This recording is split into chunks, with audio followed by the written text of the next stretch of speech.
Assalamualaikum warahmatullahi wabarakatuh. Kami dari kelompok 8 ingin memaparkan materi tentang cara membuat sebuah flowchart alur pelayanan rawat inap di rumah sakit. Adapun nama kelompok kami, yang pertama Fatur Rahman DA, Iqbal Mustari, Mutiara Ramadhani, dan Nur Hidayah. Pertama-tama, kita masuk ke aplikasi Visio. Setelah muncul tampilan seperti ini, kita pilih bagian kedua, yaitu Cross Functional Flowchart. Muncul tampilan seperti ini, kita buat terlebih dahulu tabel untuk pembagian setiap ruang.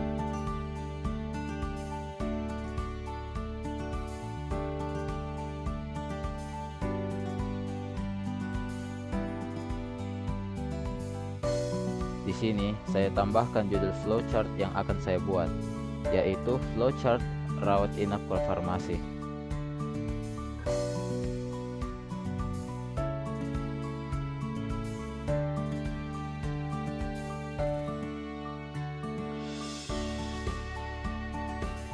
Di setiap kolom tabel akan saya tulis pembagian ruangannya, dimulai dari kolom rawat inap, lalu di sampingnya lagi farmasi, dan yang terakhir ada tim pengendali.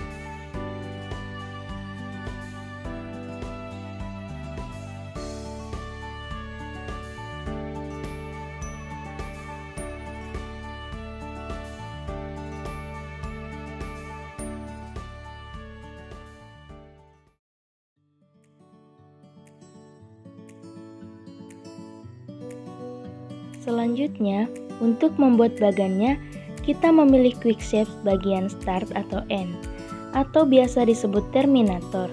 Ini untuk memulai atau mengawali sebuah program. Nah, di sini saya tulis pasien, yang dimana bagan ini dimulai dari pasien yang datang dari rawat inap. Lanjut di bagian selanjutnya, kita pilih quick shape yang berbentuk trapesium terbalik atau biasa disebut simbol manual operation. Ini untuk bagian proses yang dilakukan secara manual, seperti proses pengobatan oleh dokter.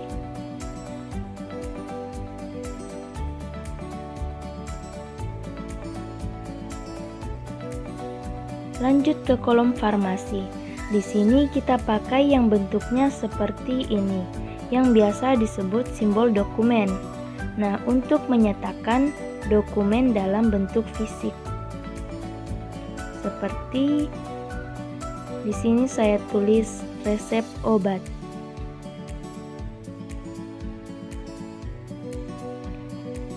Nah, setelah menjalankan proses pengobatan, pasien akan diberikan resep dan membawanya ke ruang farmasi. Nah, setelah itu kita tambahkan lagi bagian berbentuk seperti trapesium terbalik untuk proses yang dilakukan secara manual, yaitu proses penerimaan resep obat. Lanjut, di sini kita pakai bagan decision yang berbentuk bola ketupat, karena kondisi ini akan menghasilkan dua kemungkinan jawaban.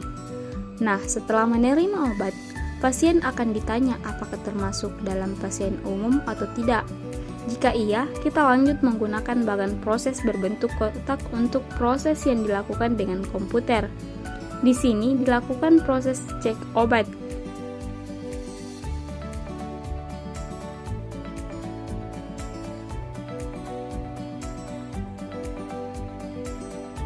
Lalu lanjut bagian proses pemberian harga obat. Dan terakhir, kita pakai bagan seperti ini untuk bagian proses pembayaran.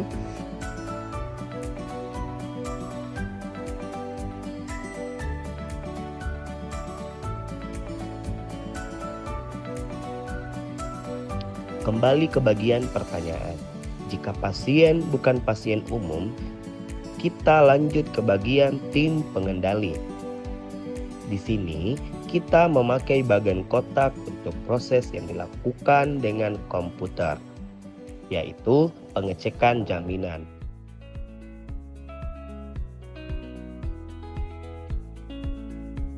Lanjut, gunakan bagan kotak seperti ini untuk proses persetujuan jaminan.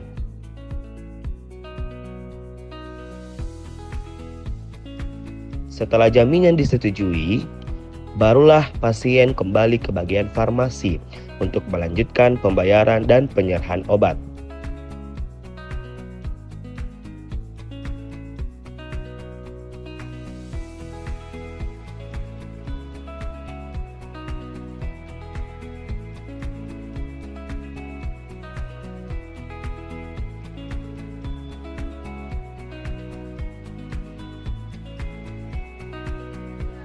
Selanjutnya, kita pakai bagan berbentuk seperti ini lagi untuk proses yang dilakukan manual,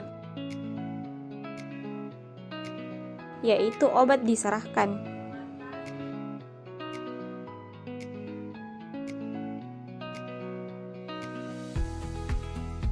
Kemudian yang terakhir, kita kembali ke bagian rawat inap.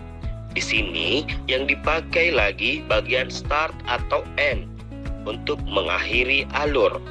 Nah, setelah obat diserahkan, pasien akan kembali ke ruang rawat inap.